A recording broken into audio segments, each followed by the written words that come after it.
That's reasonable. Panasonic, according to Nikkei, is dropping plans to build an EV battery plant in Oklahoma, Yeah, I saw that. which just adds to the theory that we're seeing a slowdown in EV growth. I mean, the slowdown is real.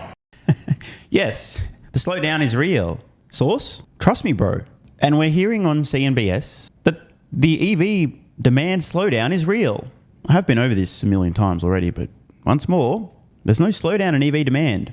It is true that overpriced, underperforming, low-tech, polished turds that have batteries in them are experiencing difficulty in selling to consumers in the same marketplace that Tesla produces extremely compelling, exceptionally priced, high-tech, super safe, excellent vehicles. You may be familiar with the category killers known as the Model 3, the Model Y. Yeah. But these two things are independent of one another. If a basement-dwelling 40-year-old simp can't get laid, he can't run around proclaiming that women have lost interest in men. But this is, in essence, the theorising we're hearing on CNBS as it applies to electric vehicles. Where's the data? Where are the numbers to back up these claims that EV demand is slowing down, that it's real? Oh, it's CNBS.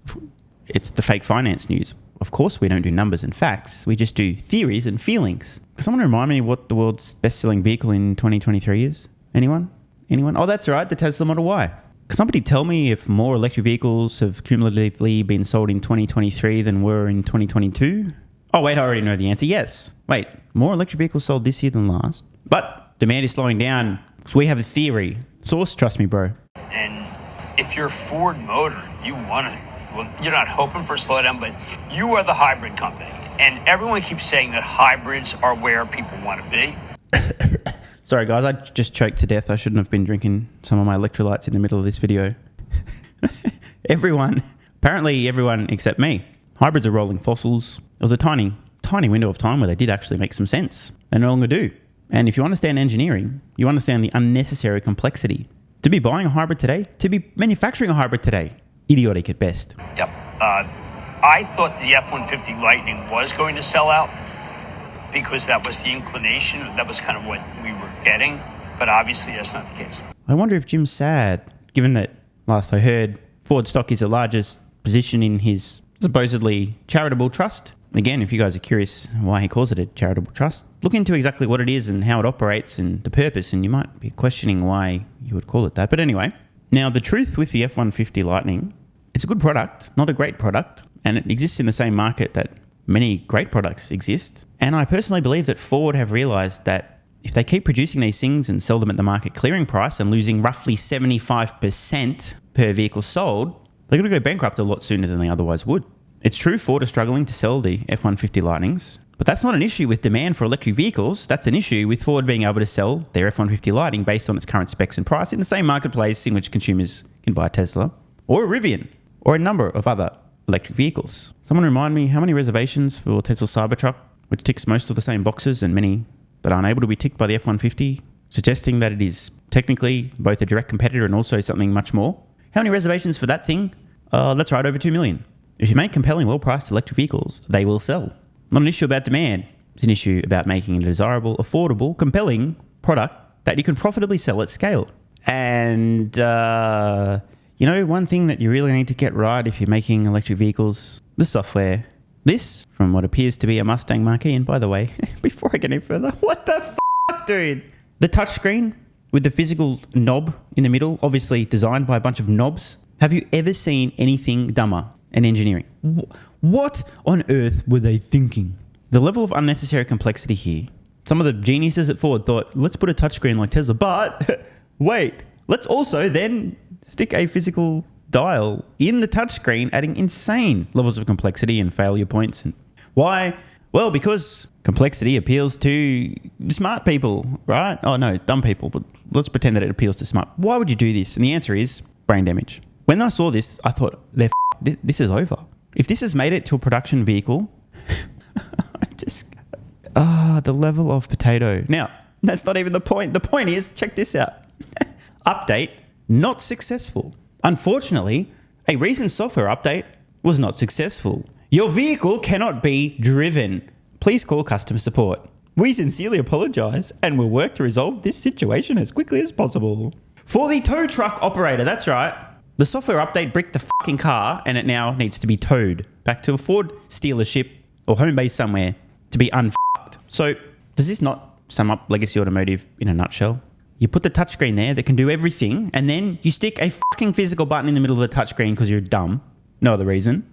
And then you have the touchscreen itself displaying an error message because the user of the vehicle attempted to update the software on the vehicle, which, by the way, Tesla's been successfully doing these over-the-air software updates since, ready for it, 2012, more than a decade. And the software update not only fails to install, but completely kills the car, bricks it, dead. Imagine being the driver, the owner of this vehicle. Can't call it a driver if it no longer works. The owner of this vehicle. It prompts you to do a software update. And you're like, great, finally the software might stop sucking. Update. Oh, sorry, we f***ed your vehicle and now it needs to get towed. Ha ha. But don't worry, I'm sure Ford's going to be fine. Now, just wanted to rewind the clock briefly because a big update on this. First, let's watch this original video from mid-2023. Tesla has found a way to sell its electric vehicles here in Connecticut. News 18 at Detail shows us how people will soon be able to see and buy Tesla cars, electric storage, and solar products without having to leave our state. Up until now, those wanting to buy a Tesla would have had to take a detour out of state, but that is about to change. Extremely excited. You know, Tesla's brand is one of a kind. Come this fall, Tesla will be opening its first sales and delivery center in the state at Mohegan Sun. Tesla doesn't use dealerships, which is the only model allowed for car sales in Connecticut. Tesla. Question. Why would it be unlawful for a company to sell vehicles in Connecticut unless they're sold through a car dealership? Is that in the best interest of consumers to literally need to go out of state or jump through a bunch of hoops via Tesla to get around this BS, to buy a product they want? Is that in the best interest of the consumers? No. So why the fuck would this be the case? That's a good question, isn't it? Let's investigate and see what we can turn up. Apparently, the average US car dealership recorded a net pre-tax profit of $3.4 million through October. That was in 2022. Not a bad business. $3.4 million pre-tax profit. Wonder how they make all that money. What's this? Car dealers lobbying? Many millions of dollars per year? Why would car dealerships be spending many millions of dollars per year cumulatively lobbying? I don't understand. Let's see what else we can find. How about money to Congress? Interesting.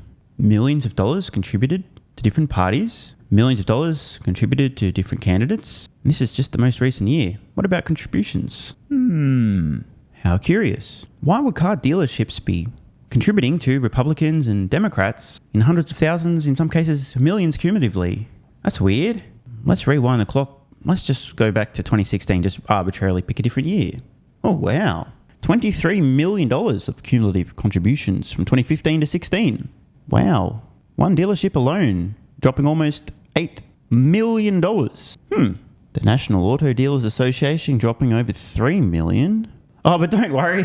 It's not like contributions to Democrats, Republicans, lobbying money. It's not like that would influence decision makers in certain states, perhaps like Connecticut, who outright refuse to allow Tesla to legally sell vehicles to consumers in Connecticut unless they use a car dealership. Because that would be corruption, right? And there's no such thing as corruption anywhere. What's this fake news that I'm reading on the screen right now that's obviously fake and not true? Historically, car dealers have devoted more resources to political bribes, I mispronounced, contributions, than domestic automakers themselves. That's interesting. Sounds like the car dealerships, assuming that political bribery worked, which it obviously doesn't, but if it did, would have more influence over laws in their states than automakers themselves, given the fact that money talks. But of course, it doesn't actually talk. They're just doing this out of the goodness of their hearts. In 2014, the car dealership industry made more than $10 million in donations. And as we can see here, far and away, the biggest spender in the industry is the National Auto Dealers Association, which dispensed nearly $3 million just in the 2014 election cycle. Obviously, this is all irrelevant and completely unrelated. I actually have absolutely no idea why I brought that up when we were talking about Tesla not legally being allowed to sell vehicles to consumers in Connecticut. Totally unrelated. Anyway, back to the unrelated video. Will now avoid that roadblock by teaming up with the Mohegan tribe. While we align with many Connecticut laws and regulations, by operating on sovereign land, we don't necessarily have to abide by every law and regulation. I think it's within Mohegan Sun's right to do it. They are a sovereign nation. Our issue is not with Mohegan Sun. Our issue is with Tesla and them, frankly, evading the law that is in Connecticut right now. Hoffman Auto, which is a member of the Connecticut Automotive Retail Association. Now, if I didn't know any better, and if I were wearing my tinfoil hat, I might suggest that this gentleman, obviously deeply entrenched in the dealership industry, saw Tesla as a genuine threat to car dealerships, who are unnecessary middlemen. And I can understand, they are a threat. Car dealerships add approximately zero value. Don't get me wrong, they make a lot of money, but they don't really add a whole lot of value. How many people enjoy the experience of going into a car dealership and negotiating for a vehicle, getting f***ed, walking out with a limp, and maybe a new vehicle? Not that many people, unless they enjoy pain. So, in my uninformed opinion, it's a much better customer experience for consumers to be able to buy a vehicle online if they want, than to be forced to go to a car dealership, negotiate, not even know what they're going to pay for the vehicle when they roll up, get f***ed around. Oh, you thought that was included? No, sorry, bro, that's extra. But hey, that's just me. Now, if it's true that in general it is a better customer experience and that car dealerships just add unnecessary complexity and waste consumers' time, and a better way is now happening, e.g. order online, Tesla pioneering the way, I could understand why folks who own, operate and or just are somehow involved in the car dealership industry would feel legitimately threatened, because Tesla truly is a threat to their livelihood. If only they could bribe some politicians and get some laws in place that f*** Tesla. But unfortunately, you can't do that. So let's move on. Doesn't believe dealerships in the state, which already sell more than 65 different types of electric vehicles, will be affected. But it is concerned the Tesla consumer won't have dealership support. What the f***, dude? Dealership support? Oh my God. That is quite a stretch. I mean, this is rich, bro. The dealers are concerned that poor Tesla customers won't have the opportunity to get f***ed by dealers. Also, that is a check and balance with the manufacturers themselves. Just in case you're curious, the showroom will be located right across from Todd English's Tuscany. Now, casino guests will be able to see and buy the Teslas in this showroom, and then they'll take delivery here at the nearby Sky Valet. Now, we're told that it might not be immediate, but the window where people have to wait should be shorter. This is also where they'll be able to take a test drive. Approximately 5 vehicles to test drive, and we have space carved out in one of our garages for up to 150 vehicles if they have that many to deliver. Mohegan Sun guests will be able to use their momentum dollars to buy one of the EVs. Tesla will also offer technician training to tribal members and casino workers, although no cars will be serviced or repaired at the casino. In Uncasville, Tina Detel, News 8. Time for an update. What do we have here?